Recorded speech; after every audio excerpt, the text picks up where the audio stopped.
자, 이번 시간에는요, 호텔에 대해서 이야기를 한번 해보도록 하겠습니다. 이강 시간에도 잠깐 설명을 했지만, 이 호텔은요, 계약 내용과 일치하는 호텔로 예약이 되어 있는지를 확인을 해야 됩니다. 그래서 지난번에도 이야기했지만, 그 고객 일정표에 하얏트 호텔로 명시가 되어 있는데, 확정서에도 하얏트 호텔로 명시가 되어 있는지 이 부분 확인을 해야 됩니다. 그리고 만약에 고객한테 나간 그 여행 일정표에는 하얏트 호텔로 되어 있는데 최종 확정서에는 셰라톤 호텔로 되어 있다라고 하면은 이게 안 맞잖아요. 계약과 불일치하기 때문에 이런 부분 반드시 맞는지 확인을 해야 됩니다. 그래서 호텔 등급 및 위치, 시설에 대해서도 확인을 해야 되는데요. 일단은 호텔 등급 굉장히 중요합니다. 예를 들어서 고객 일정표에는 4성급 호텔로 인폼이 나갔는데 최종 확정서를 보니까 3성급 호텔로 되어 있습니다. 이러면 말이 안 되죠, 당연히. 왜냐, 4성급 호텔이 금액이 더 비싸지 않습니까? 시설도 좋고. 그래서 그만큼의 고객이 그만큼의 돈을 지불을 하고 여행 상품을 계약을 한 건데 최종 확정서에 3성급 호텔이 나온다. 말이 안 되는 겁니다. 그렇기 때문에 이런 부분 그 확인을 해야 되고요. 그 다음에 또 그런 게 있어요. 또 뭐냐면 랜드사의 실수인데요. 보통은 4성급 호텔로 인폼이 나갔으면 4성급 호텔로 나와야 되는데 랜드사에서 객실을 못 잡았어요. 방이 어려워서. 그래서 3성급밖에 못했습니다. 근데 원래는 한 그레이드 업그레이드를 해야 되거든요. 4성급 호텔이 안 나면 유도를 해야 돼요. 근데 동급인 호텔로 유도도 어렵는데 가장 쉬운 거는 4성급 호텔로 아예 그냥 업그레이드를 시켜놓은 거거든요. 그래서 고객님 죄송한데 저희가 4성급 호텔로 고객님한테 인폼을 드렸지만 호텔 객실이 안 나와서 5성급으로 저희가 진행을 하겠습니다 라고 했을 때 손님 입장에서 더 좋죠. 왜냐면 4성급 호텔의 그 상품 가격을 지불을 했는데 5성급 호텔을 주겠대요. 그러면 손님 입장에서는 쉽게 유도가 됩니다. 근데 이런 경우가 있어요. 4성급 호텔로 인폼이 나갔는데 동급 호텔도 안 나오고 5성급 호텔도 없어요. 뜨거운 날이라서. 그러면 이제 3성급 호텔밖에 없다라고 했을 때는 어떻게 해야 될까요? 이때 지금 난리가 납니다. 그랬을 때 어떻게 해야 될까? 그러면 유도를 해야 됩니다. 손님을 뭐 캔슬 시킬 수는 없어요. 왜냐면 여행 출발 2, 3일 앞둬놓고 여행 출발을 금지시키면 못하게 이렇게 하면은 여행사에서 고객한테 위약금이 나갑니다. 많게는 최대 50%. 100만 원짜리 상품이면 100만 원 다 환불해주고 50만 원을 여행사에 뱉어내야 돼요. 그래서 150만 원 줘야 된다라는 그런 손해가 발생이 되는데 굉장히 난감한 상황이죠. 근데 이런 경우가 좀 간혹 있어요. 간혹 있어서 어떻게 하냐. 그러면 예를 들어 선택 관광을 왕창 넣어주는 거죠. 뭐 마사지도 넣어주고 뭐 헬기 투어도 넣어주고 해가지고 왕창 넣어줍니다.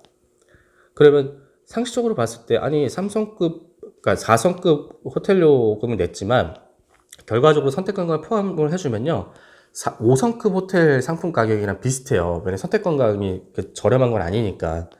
그래서 손님 입장에서 봤을 때는 객관적으로 봤을 때는 뭐 손님 입장에서 손해 볼 건 없겠다, 뭐 유도가 가능하겠다라고 하겠지만요 그렇지 않습니다. 우리 손님들 그렇지 않아요. 왜냐면 여행에서 가장 중요한 요소가 보는 것, 자는 것, 먹는 것입니다. 네, 이 자는 거에 대해서 굉장히 좀 민감하거든요. 나는 애초에 4성급 호텔에서 자려고 생각을 했고, 그 호텔의 부대 시설을 이용할 거라고 생각을 했는데, 갑자기 이제 3성급이면은 호텔 객실 컨디션도 안 좋을 거고, 수영장도 4성급보다 작을 거다라고 생각을 하기 때문에, 선택 관광을 아무리 넣어줘도 유도가 잘 안 돼요. 그래서 고객들한테 욕을 많이 먹습니다. 그러면서 이제 유도가 되면은 다행인 거고, 안 되면은 이제 위약금을 또 물어야 되는 그런 상황이 또 발생이 되는 거죠. 그래서 그 호텔 등급이 그 4성급이면 4성급으로 나왔는지 이런 부분들도 반드시 확인을 좀 해야 됩니다. 자, 그 다음에 위치도 또 확인을 해야 되는데요. 그 똑같은 호텔 이름인데 위치가 다른 경우가 있어요. 예를 들어서 그 하얏트 호텔을 예를 들어 봅시다. 예를 들어서 우리나라 서울에 하얏트 호텔이 3개인가 있어요. 그래서 지금 보면 서울역 앞에 그랜드 하얏트가 있고 강남에 파크 하얏트가 있고 홍제동에 무슨 하얏트 호텔이 하나 있는 걸로 알고 있어요. 근데 손님한테 서울역에 있는 그랜드 하얏트로 인폼이 나갔는데 랜드사에서 뭐 상품 담당자랑 이야기가 잘 됐는지 뭐 잘못돼가지고 강남에 있는 파크 하얏트 호텔이 나왔습니다. 그러면 위치가 강북이냐 강남이냐가 굉장히 크잖아요. 그래서 그럼 위치가 똑같은지, 손님한테 나간 주소랑 확정서에 나와 있는 호텔 주소가 똑같은지, 이름 명칭이 똑같은지 이런 것들을 확인을 해야 됩니다. 그래서 이런 실수를 하는 게 좀 가끔 있습니다. 가끔 위치 때문에. 근데 물론 이제 패키지 여행 같은 경우에는 크게 상관은 없어요. 크게 상관이 있죠. 상관이 있는데 뭐 자유여행 같은 경우에는 큰 타격이 있죠. 왜냐면 자유여행 같은 경우 나는 그 서울역 근처를 기반으로 삼아서 여행을 다닐 코스를 짰는데 갑자기 강남에 있는 파크 하얏트로 나오면은 좀 여행 동선이 완전 꼬여버리겠죠. 그래서 그런 부분들을 신경을 굉장히 많이 써야 됩니다. 위치에 대한 부분. 그 다음에 호텔 시설에 대해서도 확인을 좀 해야 돼요. 그래서 수영장의 넓이는 어떻게 되고, 그 다음에 우리 손님들의 객실 그 컨디션이라고 해야 될까요? 객실 위치가 객실 등급이 이제 어떻게 되는지.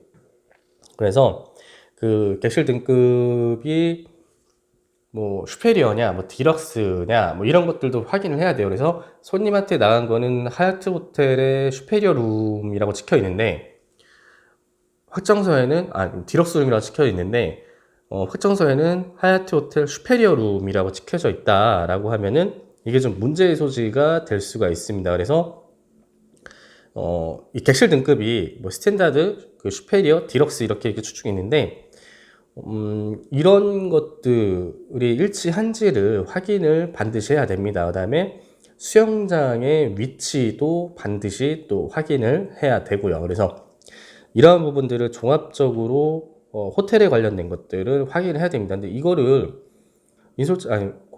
교수님, 호텔을 어떻게 확인을 합니까? 가보지 않는 이상. 자, 여러분들, 요즘에는 호텔도 홈페이지가 잘 되어 있고요. 그 다음에 좀 뭐라 그럴까요? 그 블로그나 유튜브에도 굉장히 많이 나와 있습니다. 그래서 그런 정보들의 인솔자는 미리 한번 확인할 필요가 있습니다. 그래서 이런 것들을 왜 확인을 해야 되냐라고 하면요, 손님이 어떤 걸 물어볼지 몰라요. 그래서 인솔자는 여행에 관련된 모든 정보들을 다 알고 있어야 되거든요. 그렇기 때문에 호텔에 대한 정보, 관광지에 대한 정보 이런 것들을 모두 꿰차고 있어야 됩니다.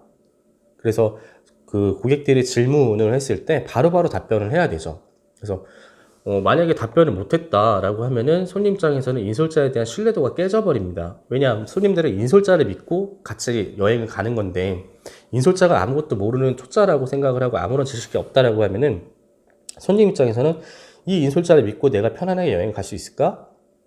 라는 생각이 들기 때문에 이러한 정보들을 굉장히 많이 숙지를 하고 있어야 됩니다.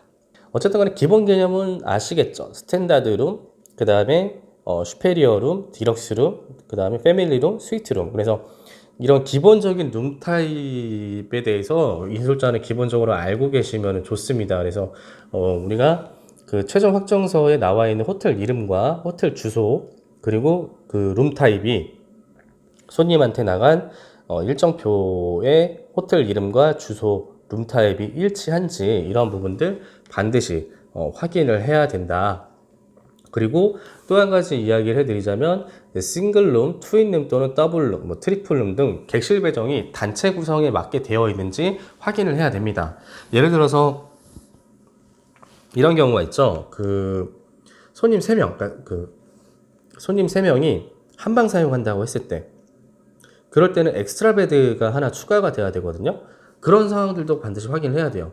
왜냐면 뭐 여자 3명이 여행을 많이 간다, 친구들끼리 여자 3명이 간다라고 했을 때 그런 경우 굉장히 많이 있거든요. 그러면 한 객실을 보통 이제 객실에 침대가 2개가 있어요. 싱글 베드 2개 또는 뭐 더블 베드 하나, 뭐 이렇게 있는데, 퀸 사이즈 베드 하나 이렇게 있는데, 3명이 간다라고 했을 때는 그 엑스트라 베드가 나와야 되는데, 이거 현재 인폼이 들어가 있는지, 랜드사에 인폼이 들어가 있는지도 확인을 해야 되고, 그 다음에 또 그런 경우가 있어요. 가족들. 그 가족들 같은 경우에 이런 경우가 있겠죠. 그 여행에서 그러니까 이 관광 쪽에서의 성인의 기준은 만 12세 이상이냐, 출발의 기준, 만 12세 이상이냐, 미만이냐 기준으로 삼는데요. 여권상에. 자, 그랬을 때, 그러니까 엄마, 아빠가 있고, 그 다음에 중학교 2학년, 그래서 중학교 3학년, 중학교 2학년 아이들이 있다라고 칩시다. 그러면 호텔은 기본적으로 성인 4명이 이용할 수가 없어요. 그러면 중학교 2학년이 14살이고 중학교 3학년이 15살인가요? 15살, 16살인 거죠. 중학교 3학년이 16살, 중학교 2학년이 14살이면은 다 만 12세가 넘었잖아요. 그래서 관광 쪽에서 봤을 때는 다 성인입니다. 근데 이 성인이 호텔에서는 성인 4명이 한 방을 사용할 수가 없어요. 일반 룸 기준으로 봤을 때, 슈페리어, 뭐 디럭스 룸 기준으로 봤을 때, 뭐 패밀리 룸은 뭐 틀리겠지만, 근데 부모 입장에서 봤을 때는 객실을 따로 사용하고 싶어도 애들이 어리잖아요. 그러다 보면은 좀 불안하죠. 그래서 요청하는 게 뭐냐면 호텔마다 커넥팅 룸이라는 게 있습니다. 커넥팅 룸이 뭐냐면요. 그 보통 이제 방과 그러니까 방과 방을 넘어갈 때는 그 객실 문을 열고 복도를 나가서 다시 이제 들어와야 되잖아요. 근데 그게 아니고 이제 그 방 안에서 이렇게 문을 열고 이렇게 들어갈 수 있는 겁니다. 그래서 이런 커넥팅 룸을 요청하는 경우가 있어요. 근데 이게 그 호텔에 그 몇 객실이 안 되기 때문에 개런티는 안 돼요. 개런티는 안 되지만 고객이 만약에 이렇게 가족 단위면은 혹시 커넥팅 룸이 인폼이 랜드사에 들어가 있는지 이런 것들도 확인을 해야 됩니다. 그런데 하지만 이솔자는 손님이 이제 좀 안내 전화 드려서 여행 안내 전화 드렸을 때 저희 커넥팅 룸 요청했는데 혹시 수배되었나요? 라고 물어봤을 때 예 고객님 수배됐습니다 라고 이야기하면 절대 안 됩니다. 왜? 확정이 아니기 때문에 현지 호텔에 체크인 해봐야지만 알 수 있기 때문에 이솔자는 이렇게 이야기를 해야겠죠.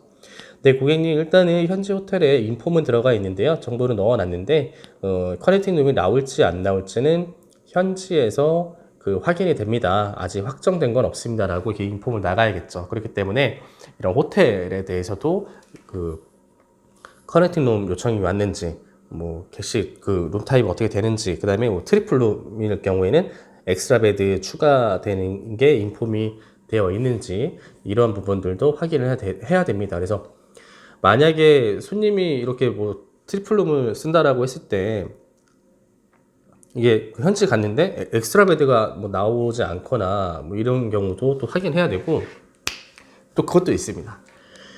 호텔들마다 약간 차이가 있는데요. 그 성인 3명이 한 방을 사용하지만 엑스트라 베드가 안 나오는 경우가 있습니다. 이게 무슨 소리야? 라고 이야기를 하시는 경우가 있을 텐데 네, 있습니다. 그게 뭐냐면 그 객실이 일단 좀 5성급 호텔 같은 경우에 4성급 특급 호텔 이상 같은 경우에는 객실이 좀 넓어서 소파 베드라는 게 있습니다. 그래서 객실 안에 소파가 있는데요. 그 등받이를 젖히면 침대가 돼요. 그래서 엑스트라 베드 같은 경우에는 어떤 거냐? 접이식 침대거든요. 쉽게 얘기해서 여러분들 그 라꾸라꾸라고 보시면 될 것 같아요. 그래서 그런 이제 그 라꾸라꾸 같은 건데 그것보다는 어떻게 보면 소파 베드가 좀 더 좋죠. 그래서 딱 사이즈가 싱글 베드 사이즈예요. 그래서 그 간혹 가다가 손님들이 호텔에 딱 들어갔는데 인솔자한테 컴플레인 하는 경우가 있습니다. 인솔자님 저희 3명이라서 트리플룸 신청했고요. 엑스트라 베드 추가로 요청을 했는데 엑스트라 베드가 안 왔습니다. 라고 했을 때 인솔자가 뭐 소파 베드가 있는 걸 모르면 그래요? 잠시만요. 어떻게 하죠? 하다 보면은 당황하는 모습을 또 보이면 손님들은 또 그 당황하는 모습을 또 잡고 끌어내리려고 하거든요. 뭔가 이제 흠이 하나 있으면 이제 잡고 내리려고 하니까 그러면 안 됩니다. 그래서 이솔자는 이제 그러면 안 됩니다가 이솔자는 이러한 정보를 알고 있어야 돼요. 내가 손님들을 모시고 가는 호텔이 엑스트라 베드, 그러니까 트리플룸은 엑스트라 베드가 나오는 건지 아니면 객실에 소파 베드가 있는지 이러한 것들 확인해야 됩니다. 또 어떤 호텔은 그게 있어요. 그 객실이 그 기본적으로 트윈 베드, 그러니까 싱글 베드가 이제 2개가 있는데 그 싱글 베드의 사이즈가 그러니까 침대가 2개가 있는데 더블 사이즈 베드예요. 그러니까 하나는 퀸 사이즈 베드 하나, 더블 사이즈 베드 하나 이렇게 있습니다. 아니면 퀸 사이즈 베드 하나, 싱글 베드 하나 이렇게 되어 있는 곳은 굳이 엑스트라 베드를 넣을 필요가 없겠죠. 그래서 지금 뒤에 있는 사진 보면은 여기 그 오른쪽에 왼쪽에 있는 사진, 그러니까 제 옆에 있는 사진을 보면은 저기 멀리 보이는 거는 지금 싱글 베드 사이즈예요. 그리고 가까이 있는 거는 침대가 약간 좀 커 보이죠. 이게 착시 효과가 아니고요. 이게 바로 그 더블 베드입니다. 퀸 사이즈. 그러다 보니까 굳이 엑스트라 베드를 넣을 필요가 없다라는 거죠. 하지만 손님들이 봤을 때는 트리플 룸이라고 생각하면은 엑스트라 베드가 나온다고 생각을 하는데 안 나오니까 컴플레인을 거는 경우가 있습니다. 엑스트라 베드 왜 안 나와요? 라고. 물론 이거는 손님이 여행상품 계약 전에 상담원이랑 이야기를 해서 상담원이 다 설명을 해줘야 되는 거거든요. 근데 상담원들이 상담을 놓치는 경우가 있어요. 그랬을 경우에 이제 인솔자는 이 호텔이 싱글 베드 하나에 퀸 사이즈 베드가 있어서 엑스트라 베드가 안 나온다라는 것들을 미리 알고 있으면 고객한테 편안하게 설명을 하실 수가 있겠죠. 아, 네, 고객님. 자, 보시다시피 객실 보시면은 하나는 침대가 굉장히 크죠. 이건 퀸 사이즈입니다. 그래서 2명, 3명까지 자도 충분한 사이즈고요. 옆에 보면 싱글 사이즈 베드가 있습니다. 그래서 퀸 사이즈 베드에 2분이 주무시고 이 싱글 베드에 1분이 주무시면은 충분히 주무십니다. 라고 이야기를 하고, 그럼에도 불구하고 엑스트라 베드 주세요라고 이야기를 하는 사람이 있어요. 근데 그 호텔에 엑스트라 베드가 없어요. 그러면 이렇게 설명을 해야겠죠. 자, 고객님, 만약에 여기에 엑스트라 베드를 하나를 넣었다라고 생각을 한번 해보십시오. 좁습니다.